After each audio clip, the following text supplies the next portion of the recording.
The bridge was neither long nor wide, a simple wooden structure spanning a narrow but deep chasm between the disappointments of the past and an uncertain future. I'll introduce myself. I'm Lyle Jetterman, now 38 years old. A man who used to be distinguished from other men only by being the husband of 36-year-old Gloria and the father of 12-year-old Robert and 8-year-old Anna. A perfectly satisfactory family situation, but with a weighty set of obligations. To fulfill my obligations as husband and father, I worked for Countryman Real Estate for 5 years before Gabriel Zelo bought the company from Bernie Schleifer. Realtor work was not my original profession, or even my preferred choice. I began my working life after graduating from law school. By then, I had been married to Gloria for 3 years. She was pregnant while I was finishing law school. It wasn't a very promising job market for young lawyers, but Gloria's pregnancy gave me a strong incentive to find a job that could support a family. The first job I was offered was with a law firm that specialized in representing banks in home loan closings. It wasn't my dream job, but it was a job. While I was in law school, Gloria worked as a bank teller to support both of us. She earned enough to pay the rent and eat the food on our table. I worked part-time, doing what I could to supplement her income. Loans and scholarships paid for my education, but I pledged my future to the Ministry of Education. When Gloria was already pregnant, I accepted the job offer. It was the first of many concessions to the strictures of married life. In those long-ago days, banks lent money to individual buyers to purchase homes. In retrospect, it was the profession of a gentleman lawyer. I sat at the closing table for the sale of a home and represented the lending bank at the closing of the mortgage loan. The buyer was paying the bank about $500 for my services. The law firm was receiving that amount plus another $500 from the title insurance company. All in all, $1,000 earned each time we shook hands at the end of the home sale. The firm, of course, got the money, and I got a paltry portion of it as a salary. I guess all good things must come to an end, and honest avarice must be replaced by bad and pure greed. All too soon after my wife Gloria gave birth to our second child, the small banks were swallowed up by the big banks, which in turn were swallowed up by the big banks. Retail loans became a thing of the past. Banking became wholesale banking. Everything scaled up to an industrial level. Every morning when I arrived at work, I would find a stack of folders with home equity loans that were to be closed that day. I assumed the profits were huge, but running between rooms with simultaneous home closings was giving me an unsettling feeling that it couldn't go on. During my 7-year legal career, I had progressed not to partnership, but to the distinguished status of private contractor. I earned income on a piecework basis. At $75 per closing, I was making a pretty good income when you consider that I was closing 7 or 8 loans a day, 5 and sometimes 6 days a week. But could it last? I had a nagging sense of impending doom. Bernard Schleifer approached me. Bernie, as he preferred to be called, was looking for what he said was a smart guy with a law degree to work for his company. His main contractor was leaving for the Sun Belt just as Bernie wanted to expand. Bernie's company, Countryman Real Estate, owned the deeds to the Scarlet Woods development. It had 100 approved lots, and the development plan called for 400 more. It was 2 miles from a technology park with an International Foundries chip plant. The plans called for 2,000 high-tech jobs, and Bernie was ready. Schleifer was a builder and developer. He wasn't a salesman or financier for small businesses. If you needed to raise a couple million by selling your development dream to a banker, Bernie was your man. But he couldn't sell a housewife a real stone countertop or her husband a variable rate mortgage. Ironically, when Bernie and I met, it was a perfect match. I loved selling homes, and I was the detail person. It was all that paper shuffling at closing deals. Also, my previous employers had taught me the value of profit centers. I convinced Bernie that he should own his own title company, home insurance agency, movers, gardeners, and so on. We quickly became a full-service agency with a single purpose. Our goal was to sell more houses and get everything we could out of everything associated with them. Bernie started building and doing it very quickly. I ran the office and everything else. Bernie did the big deals, and I did the small deals. He was making big money, and I was his high-paid employee. He foresaw the collapse. Bear Stearns was the tip of the iceberg. The investment bank Lehman Brothers was the ship that collided with the iceberg. On the day the roof fell in, Bernie was smiling. What goes up must come down, but real estate will always go up again. If we can get through this in acceptable shape, we'll be ready for a big rise. Bernie was betting the market would come back, and he squeezed every last dime out of it, which he then invested in a bigger and better Countryman real estate company. Bernie had only one problem. He was a big fish in a small pond, and he wanted to swim in the ocean. One night, while having a drink after work, he broke the news. "I sold out," he said. "What?" "Calm down. The new owner won't change anything. At least not right away." Bernie was right again. When I met Gabe Zylo, my first impression was of his youth. He wasn't yet 30, and he'd managed to buy Bernie out. He was taller than me in both height and youth, and was a handsome blonde Adonis, the superstar image of the business. I probably should have been jealous of the young man, but he was too charming and affable to take offense. Besides, he was a pleasure to work for. Bernie was a man in his early 50s. He was ambitious, but inherently cautious. Unlike him, Gabe liked to go all out. Everything on the line, all the time. It was obvious from the beginning that the deal to buy Countryman real estate had depleted Gabe's resources. Gabe was more financier than builder, more manager than salesman. He loved fast money, and as the real estate market recovered, his Countryman venture was clearly paying dividends. Bernie was about to fly to Florida, to a big casino to play real estate. I wished him luck the night before he left. "Come with me, kid," he said. "No, because I'm not a kid anymore." "I have a wife and 2 teenagers to support," I said. "Okay, but you might regret it someday." I hoped not, but I checked the job market nonetheless. There wasn't much left of my old firm. Stephen Pender, one of the younger partners, had managed to hold on through the collapse. He was happy to hear from me, but he was paying a third of what I was making now. So I did my best to keep the Countryman afloat. But overall, I was happy working for Gabe, as we called him. He treated me well and let me run the office almost daily. Did I have any doubts about him? Yes, but the only complaint I had about my boss was minor. Bernie never threw a formal company Christmas party. Gabe went to the opposite extreme. He hired one of the most luxurious establishments in the Saratoga resort. True, in the off-season, but still at considerable expense.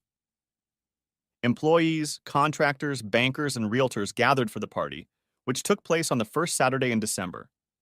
It was a large, plush party with many guests in attendance. Gabe presided over it like a king. Well, it was his money, and maybe it all had a legitimate business purpose. My discontent started around midnight, but built up throughout the night.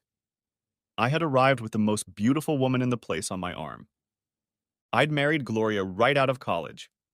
We were both barely 22. She worked meaningless jobs to support us all while I was in law school. I will be eternally grateful to her for that, but she threw me a pregnancy. Without taking the pill, I was studying for the bar exam. Perhaps in the long run, the pregnancy was for the best. We were good parents and still are. While I was doing home closings, Gloria was raising our little ones and getting her doctorate in child psychology in the evenings. When our youngest child went to school, Gloria went back to work. She found a job with the State Department of Social Services. She also began what I now call her running career. Gloria could be called chubby. She was only fat if you compared her to a starving runway model. But in her 30s, she went from swimming 2 days a week at the YWCA pool and running just for our kids to being a lone, long-distance runner. Every morning, my wife got up early to run 5 miles cross-country. Every evening, she did half-hour sprints. She had the best time of any local female runner. Only nationally ranked female athletes beat her in local 5K and 10K races. She has run the New York City Marathon 3 times, placing in the top 100 women. I'm not a couch potato. I go to the gym at least 3 times a week, and on summer weekends I try to get in a 20-mile bike ride. But I have over 5% body fat, and I don't possess a body that Michelangelo seems to have sculpted. I have supported Gloria in her endeavors. I watched her get up before dawn and come back covered in sweat when she woke the kids. I was proud of my wife. And so when I walked into the Christmas party with this tall, raven-haired beauty in my arms, the conversations died down and people turned to stare at the spectacular Gloria. She was just over 5 foot 2 inches tall, and her 3-inch heels were just my height. Her raven hair fell to her shoulders. When she ran, she braided it into a ponytail that fluttered defiantly behind her back. That night it shimmered in the ballroom lights. Gloria had done her best for the party. She wore a new black dress. My wife was no longer a chubby little girl. She was a beautiful woman on my arm. Gabe wasted no time in greeting us and taking Gloria out to dance. While I'll admit they were a lovely couple, him taller and stronger than me, his attention seemed to be crossing the line of foul. He crossed it just before midnight by kissing me. I am not a jealous man. Yes, I have a beautiful wife, but I trust her. We've been through a lot of hard times together. Years of law school, raising children, paying off student loans. We've been through illnesses, including a miscarriage. I feel sorry for couples who have never struggled together. I believe it is the hard times that bring you closer together and make your marriage strong. Gloria and I suffered together and loved each other. Gloria had a drink and clearly enjoyed the attention. I decided that was what it was all about. I picked up my wife and took her home. Nothing more was said, and she acted as if nothing had happened. I just had too much to drink, I told myself. 6 months later came Memorial Day weekend. It had been a good half year in real estate. Countryman's numbers were on the rise. The last week of May was the hottest market in a decade. The company's operating account had money piled up from home sales that was due to be transferred on the first business day of June. We checked the checks and transferred the money electronically when the office opened after a 3-day weekend. "Are you coming to camp for the weekend?" asked Gabe. Gabe had rented a cabin in the Adirondack Mountains for Memorial Day weekend. He hadn't talked about anything else for weeks. His invitation was addressed to me and Gloria, but I wanted to avoid it. "I don't know what Gloria's plans are," I said, trying to distract him. "Oh, she's on board. Looking forward to it." I threw him a perplexed look. "We spoke on the phone," he said hastily. Why didn't I believe him? But after he left, I called Gloria, and yes, she was absolutely thrilled. I guess it was the last moment to stop the train wreck. But I just didn't see it. I loved and trusted Gloria. MapQuest clued me in that the trip to Gabe's place was not going to be easy. I drove my Honda Accord to the rental place and checked out the four-wheel drive SUV. The map said the last 20 miles would be on mountain roads and the last 3 on a dirt road. I'd been to the Adirondacks before. They could prove to be rugged mountains. Gabe's house was located southwest of Saranac Lake. The drive took almost 4 hours. The GPS only checked out for the last 5 miles. We pulled off the county road onto 2 lonely miles of half-empty road ending in a wooden bridge. The bridge was narrow but looked sturdy. Recently repaired, it crossed a ravine. The gully wasn't very wide, but it was deep. This type of topography is common in the Adirondacks. It is because of the difficult topography that wildlife has been preserved here. I slowly walked across the bridge, wondering if there was another alternate exit, even though the GPS map didn't show one. I felt like a mouse caught in a trap. I wondered if there was a cat nearby. After 3 miles on a dirt road, we pulled up to a 2-story cabin. It was built in a meadow on the side of a mountain, about 1,000 feet below the summit. If you looked north, you could see a dozen Adirondack mountains. We reached a remote spot where what must have appeared to be a rustic cabin was built. I stopped the SUV in a well-maintained parking lot next to 3 similar but much more expensive vehicles. Everything looked new and meticulously maintained. The cabin itself was one of those modern log structures that just look rustic. It's modern architecture with traditional cladding. A large, comfortable modern building pretending to be a 19th century mountain retreat. The impression was rich. Gabe had once again gone overboard to impress. I had no doubt who he wanted to impress, and it wasn't me. They met us on a wide porch with Adirondack chairs and accompanying decor. There were 6 of them in all. 3 young men, Gabe, and 2 of his college friends. Ken Lewis was the shortest, about 5 feet 10 inches, but built like an athlete. He, like Gabe, was in his early 20s. Ken was beginning to bald, and his face wasn't as handsome as Gabe's, but physically he was pumped up with muscles that showed through his tight t-shirt and shorts. His second college buddy was Glenn Sachs. About 6 feet tall, lean build, with curly blonde hair, he looked better than Ken. He stood, hugging the blonde woman tightly. She was introduced as Sharon. She was a pretty woman with curves and a large bust. She was at least 30, maybe more. 8 to 10 years older than Glenn. A slightly younger woman named Robin stood next to Ken and clearly with him. She was a short, plump brunette in her 30s, very well built. The last person at the party was a tall woman with long blonde hair. This was Paula Henry, and she was one of those women who, for lack of a better word, could be called beautiful. Definitely a woman with attractive but sharp, not quite feminine facial features. Her look said she was smart. She knew it, and so did you. Of all the women, she was clearly the youngest, and was the boys' school friend. Everyone was very friendly and overly happy that we were doing this. But the whole greeting was out of order. Gabe clearly greeted my wife as an afterthought, and his friend Paula looked at me the way one looks at a lab animal before dissecting it. Dinner was in store for us. So we quickly took our bags to our assigned room on the second floor. Our small room was next to the master bedroom that Gabe occupied. We all took seats in the living room. The huge living room, dining room, and game room measured 40 by 40 feet. Here, at a large oak table, we ate microwave-packed gourmet lunches. The food was delicious, but inexpensive. Wine was provided in huge quantities. I monitored my drinking as much as possible when the host is trying to constantly refill your glass. After dinner, all this friendly company went to sit around the gas fire on the terrace. That's where the hard liquor came into play. Apparently, this was a weekend devoted to drinking. Through careful questioning and keen observation, I began to examine my situation. At first glance, I was on an ordinary holiday weekend with my boss, 2 of his friends and their female companions. However, it turned out to be much more complicated than that.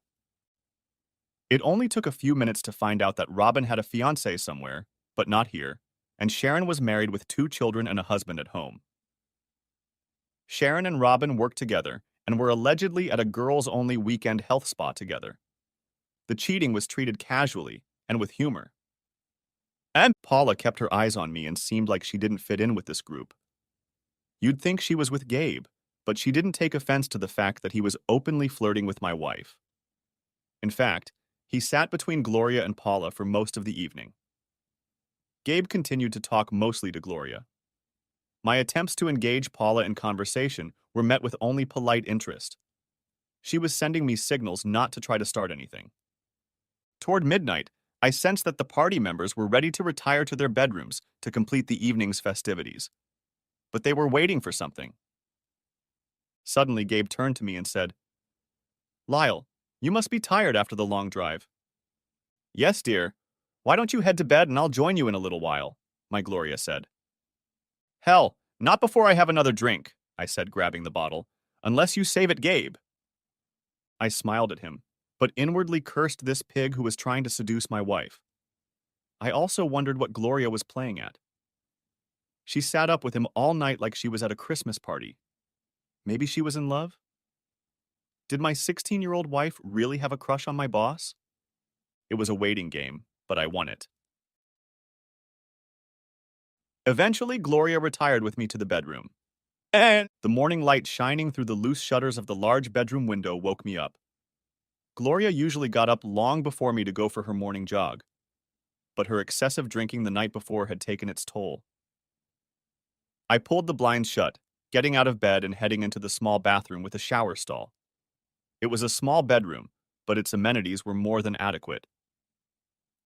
I showered, shaved, and went downstairs before anyone else. I decided to survey my surroundings before the others got out of bed. I went from the living room to the patio with a fire pit and built-in barbecue. The patio transitioned into an elevated area that held a small pool and sauna. In the springtime in these cold mountains, open water seemed like a risky proposition. But as I stepped out onto the deck, I realized that the entire complex was heated. The higher mountainside was covered with solar panels. Thus the pool and probably the house was heated. Walking across the deck, I came to a small barn. There were no animals in it, but it was filled to the brim with ATVs, snowmobiles, and gardening equipment, including several small tractors. As I walked past this building, I heard a small creak in the distance. The creek flowed about 20 yards from a locked barn with a small chimney in the roof. Looking through the only small window, I saw a generator and jugs of fuel. Gas for sports nutrition and a generator were stored here for emergencies. Someone had thought of everything. This place was an isolated world in itself. It was obviously prepared for any eventuality. The creek was small and shallow. I thought it was too small for fish until I saw one jump out of the creek. "Are you catching fish?" came a voice from behind me. With surprise, I turned around and saw Paula standing behind me. "No, but I used to catch when I was younger and had more time." "That's a shame, but it'll give you something to do this weekend." "Do you fish?" "No, neither do you. No time. How about breakfast and a walk up the mountain?" "Somehow I hate to come all this way and not make it to the top," she said. Paula set the coffee brewing in the stainless steel coffee maker. The kitchen pantry was stocked with ready-made breakfasts cooked in the microwave. I, like my companion, opted for instant oatmeal. No one else got up. "I guess they'll all sleep late. How about that walk?" she said, smiling. Paula obviously knew where the trail started because she led us right up to it. The summit didn't seem that far away, but after an hour it seemed just as distant to us as when we started. "Are you sure you want to go to the top?" I asked. "Why? You'll be exhausted, old man," she replied. "Just wondering what the others will think when they don't find us." "Don't worry. I doubt our absence will cause concern." We finally made it to the top, and judging by the fact that the sun was almost directly overhead, it was close to noon. The top of the mountain was a little disappointing. It was a fairly level area with rounded edges. 2 old wooden benches were set up overlooking the lodge to the east and the collection of peaks to the south and east. A haze clouded the distant view, though the air seemed crisp and clear. A cool breeze blew in the middle of the day, but nothing unpleasant. My companion sat back in his chair, clearly determined to enjoy the view. "Do you mind?" she asked. "I'd like to rest before the trip down." "No. An old man could use a break," I said. That made me smile. "So Glenn's a broker, Ken's a banker, and Gabe's a real estate developer, but we talked all night and I never heard what you guys do?" She gave me an appraising look. Apparently decided she shouldn't. "I'm a regulator. I work for the government, low paid and very boring," she said. "Have you ever regulated anyone we know?" "Oh, not lately. When we were in college, I had to help guys all the time. You know, cover for them from an angry girlfriend or provide them with cheat sheets for exams. They were always on edge. That's what makes them who they are. You know, exceptional young people." "So that's your job? You cover for them?" "What's the use of closing the barn door when the horse has already run out? It won't help get the horse back in. Regulations only hold things back. It's better to let the smart people get help and let the rest of us be pushed aside to make room. In the end, it's better that everyone benefits according to their merit." "So what are you going to do this weekend? You didn't seem keen on partying last night," I said. She paused, as if the question had caught her off guard. I stood up and stepped aside where I could see the road leading down the mountain. There were no other roads, only the only way out. I turned around and looked intently at Paula. Had she thought about it? The others, as I realized in a gestalt moment, were completely blind to everything but their own physical appetites. And her? Obviously, she was looking. Must she see the problem the same way I do? I'm just here as the designated teetotaler, I guess. Making sure everything goes well. Making sure nothing bad happens. Any problems go to the back of my mind. I don't want to get involved unless absolutely necessary. You mean unless the Golden Boys need you? I don't think I'd put it that way, but surely you realize that what's best for them is best for everyone in the long run. Shall we go back downstairs? Asked I. What's the hurry? The way back would be quicker. Yes, fast, but steep and possibly dangerous. You could take a big fall. Why worry when you're at the top? She said, got up and started down. We made it to the lodge without incident, but my bad vibes intensified. We found the others by the pool. My wife was in a black bikini I'd never seen before. The other women were no better. As Paula and I walked over, I saw my wife sitting on Gabe's lap and giving him a kiss. We're back, Paula called out, causing Gabe and Gloria to break the kiss. Gabe was grinning like a bad boy who got caught stealing cookies, but he knows he won't be punished. My wife's smile was too wide and obviously fake. Hey, where have you been? She said, as if she was talking to some random acquaintance. An awkward silence hung after that. I felt my fists clench. But then Paula grabbed my arm. Well, we obviously missed lunch, and since we climbed to the top of the mountain, we deserve some food, Paula said, dragging me toward the lodge. I heard muffled laughter as we left the pool. I didn't know what Paula had made to eat. If I did eat, I don't remember. She made me drink a Johnny Walker Black. It was straight and burned my throat. Think before you act, she said. It's just one weekend in a good marriage, and you have a family to think about. When we returned to the pool area, the couples had already retired to the hot tub. The men were laughing, the women giggling. My wife was still lying on Gabe's lap. Paula took a seat from where she could watch from and positioned herself between me and the hot tub. I defiantly took another drink and then abruptly stepped back. I tossed the drink away as I disappeared from sight. I wandered around the grounds of the lodge, checking out the layout of everything. Killing time and dreading the thought of where this was going. Realizing that eventually I would have to fully master my abilities. I headed to our bedroom, consciously forcing myself to try and sleep. As I lay there trying to calm my thoughts, the question of why my wife of 16 years was flirting and making out with another man kept me awake. We had been through so many difficult times together. Early poverty, children's illnesses, endless attempts to make ends meet on a middle-class budget. We were just beginning to climb toward a safe and comfortable place. The children had reached the age where they could take care of themselves. My wife had a good, albeit modest, career. I was now making good money after so many unhappy years. Our debts were under control and the future was bright. Why throw it all away for a superficial and vain man like Gabe Zylo? There was nothing beneath the charm and brazen bravado. There was nothing behind the flashy exterior. Gabe had never developed a site plan, built a house, or made sales. He was the head of a business run by others. He was a money man, a rich kid, a prodigy from nowhere whose only asset was the image he created for himself. What was Gloria thinking? She said she just wanted to have fun this weekend. So was it fun, and how did it end? I dozed off, and when I came back down the stairs, they had already moved into the great room. Dinner must have already passed. The booze was still pouring down in rivers. Gloria found herself on Gabe's lap again. There wasn't a hint that they weren't kissing. I walked across the room and headed to the kitchen for food. I was cooking dinner in the microwave when Gloria walked in. "What's up?" she asked. "I've been feeling better," I replied. She seemed to hesitate, then said, "I'm spending the night with Gabe," she said. "I noticed," I said, as the microwave beeped. She smiled oddly as I turned back to the microwave.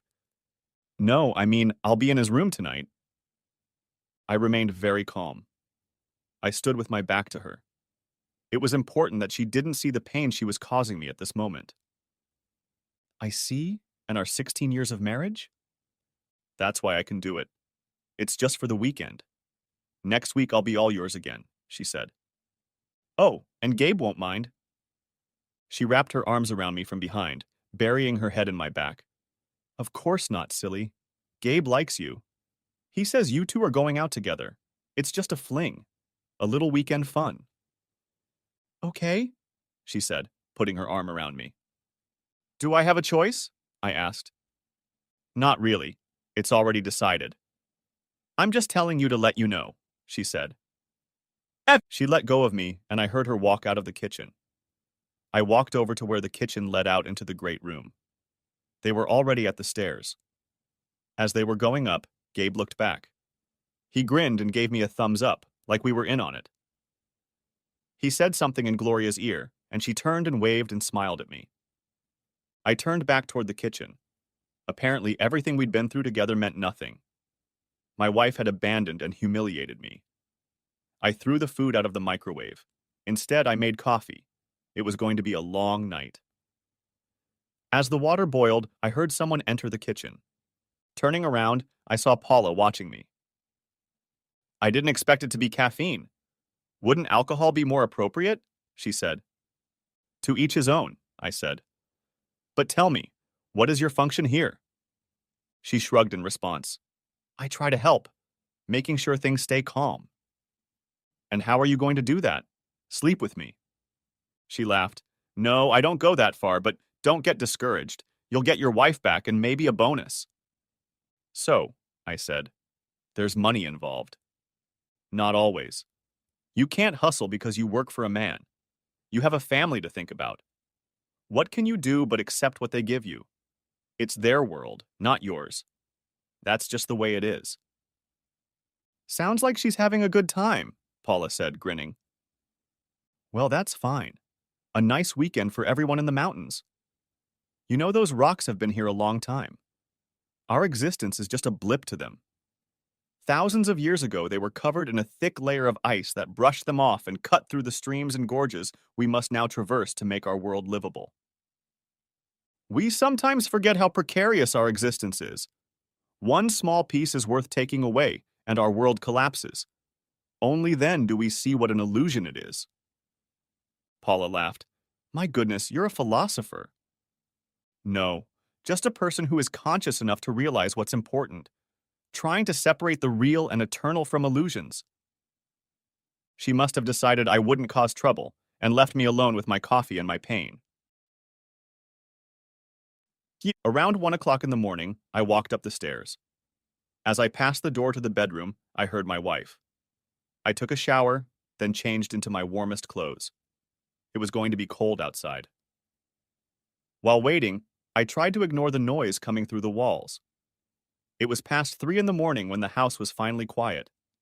I waited another 30 minutes, then crawled downstairs.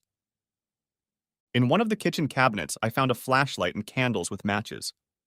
A necessary precaution, I thought, in case the electricity was cut off by harsh reality.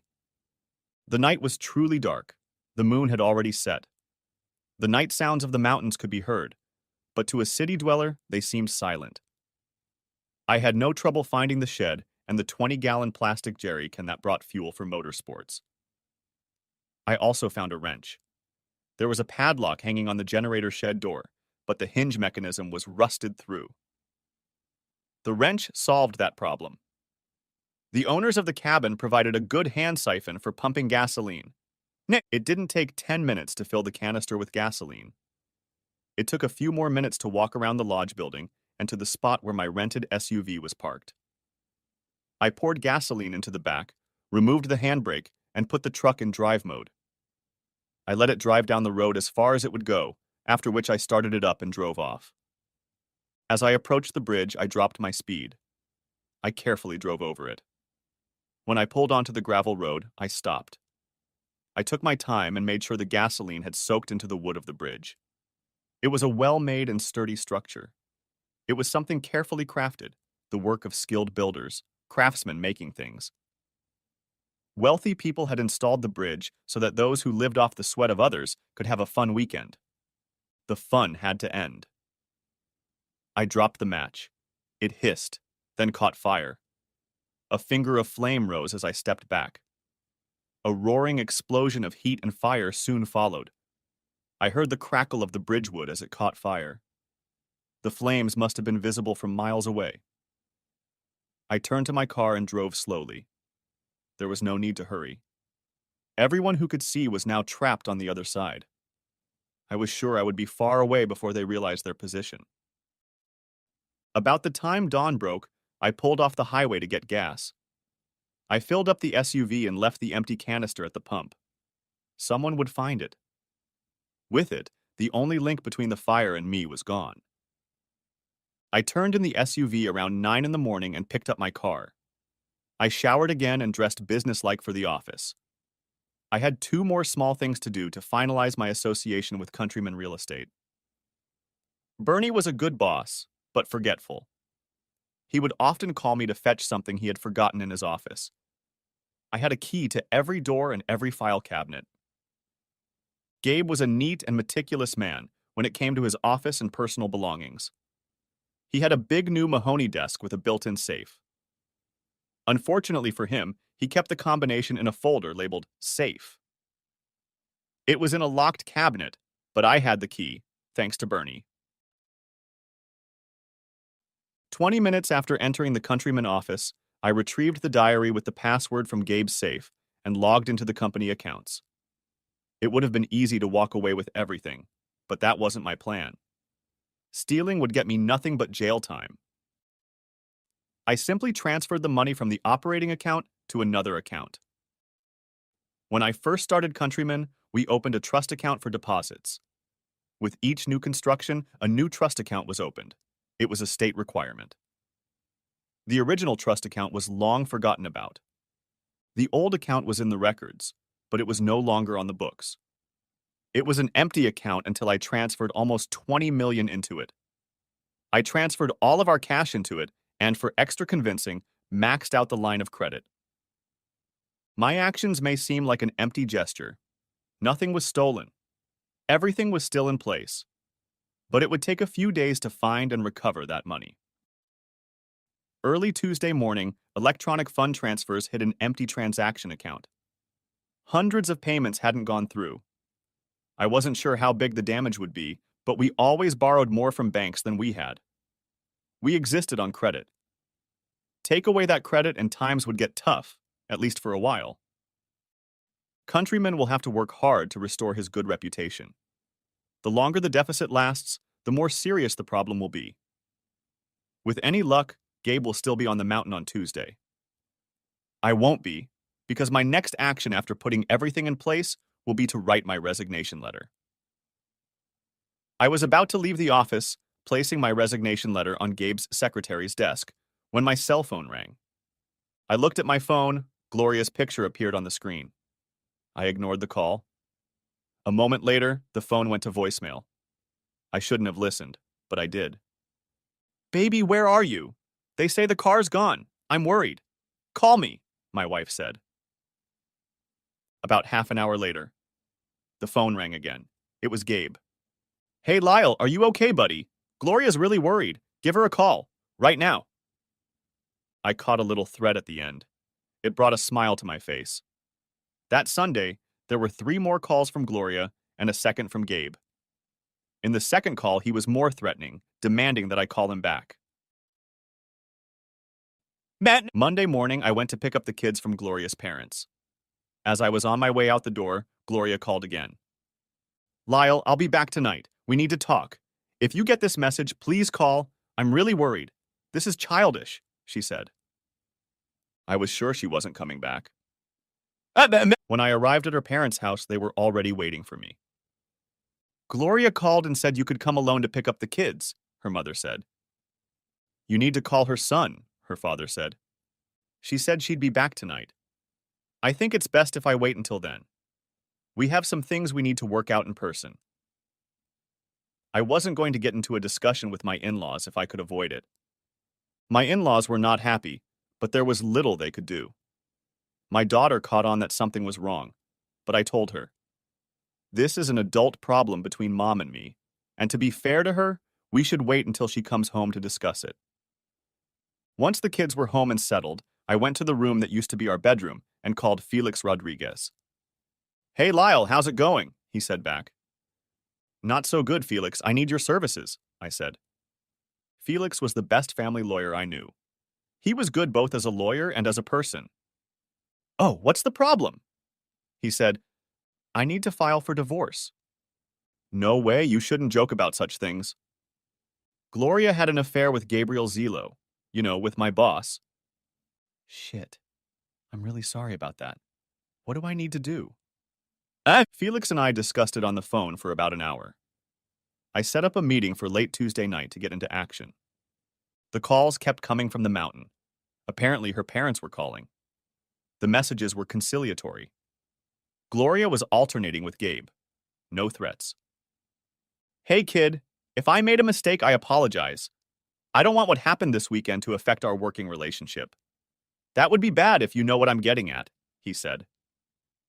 Then around 5 o'clock in the afternoon. Lyle, please call. Something's happened here. The bridge isn't working. We're all trapped. Make the call. I need to hear from you, my wife said. First thing Tuesday morning, I called Stephen Pender, my old colleague. We agreed to meet for lunch at a modest sandwich shop in one of the malls. Are you sure about this? Asked Stephen between bites of a tuna and pepper jack sandwich. I'm already sure. I've officially resigned, I said.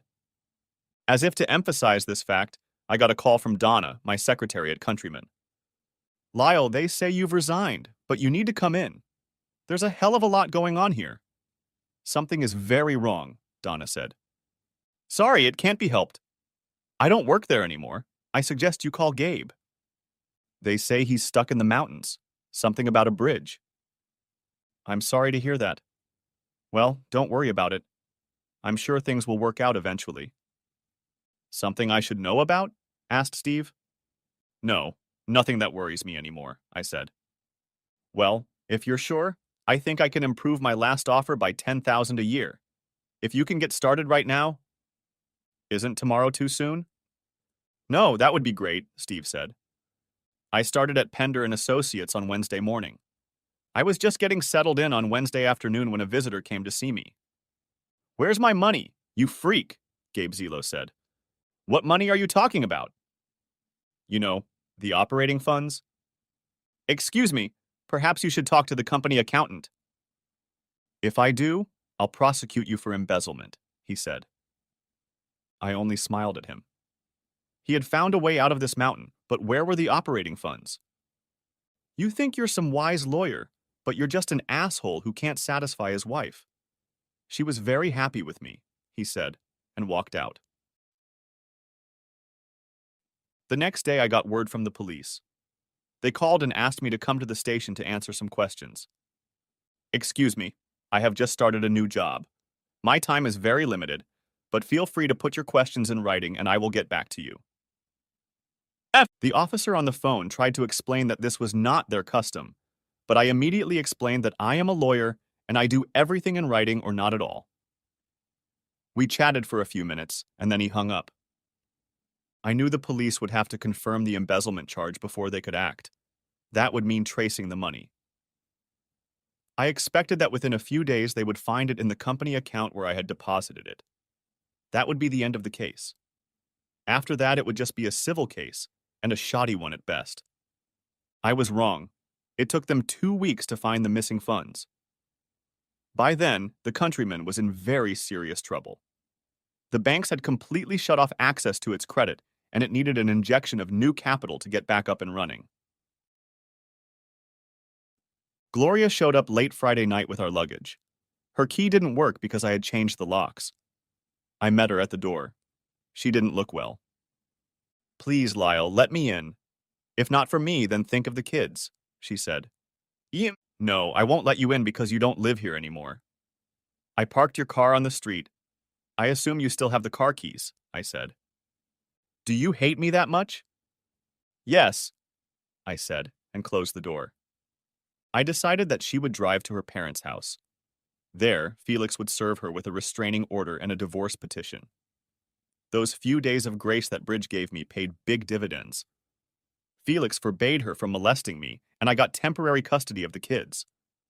It took her 2 months and probably all the money she could scrape together to recover. By then, the divorce had already taken place, and all we had to do was settle the details. Gabe Zylo wasn't so lucky. Countryman Real Estate was forced to close its doors. It ceased operations just after Labor Day. The following week, I had a visitor. He was sitting in my visitor's chair as I returned from my third closing of the day. He was deeply tanned and looked quite healthy. He was a little underdressed for the early northern fall that had set in. "Bernie, how are you doing?" said I. "Good," he replied, craning his neck to look around my meager office. "What brings you to the cold north?" I asked, sensing this was no casual visit. "Well, that's just it. Florida is teeming with sharks, and very few of them are in the water. I thought I'd better go back to what I know," he said. "Huh? I guess it's good to have you back," I said, not knowing what else to say to his admission or what he wanted from me. Bernie could read the question in my eyes. "I dropped a decent chunk of change in there. I'll have to start over and start small, but I guess I got lucky. The company I used to own seems to be free," he said, and a smile appeared on his face. I looked at him and smiled back. "Yes, it is, isn't it?" We both burst into laughter. "So what do you want from me, old pirate?" I said. "Well, roughly the following. I want a partner. At my age, bankers think that any business I start won't be followed through, and you and I make a good team. What do you say?" "I have very little money. I'm going through a divorce, you've probably heard," I said. "Yeah, I've heard," he said. I wondered how much he had heard. The story went round and round. "Look, why don't I give you 10%?" he said. 50? Be reasonable. You just said you don't have any money to invest." "I bet you don't either. But I'll settle for 45%, I said. "Look, 25% is fair. But it's not enough. 40% and the option to buy another 10% in 10 years. "Okay, I hope I live that long," said the man I knew was going to attend my funeral. Bernie and I went back into business. We bought all the Countryman lots at a discount from the banks who now owned them, using money from the same bank. I thought we were in for a rough ride, but soon we were in a very steady business, building and selling houses. Life went on, and so did my divorce. It was mostly a custody battle and dating. Eventually, we worked out a complicated agreement for joint custody and visitation. That's why I would come home on Christmas Eve to a dark and empty house. The kids were at Gloria's on Christmas Eve. They were supposed to be at my house on Christmas Eve. Since Christmas fell on a Sunday, they had to go back to her on Monday when she had the day off. The children hated that kind of routine.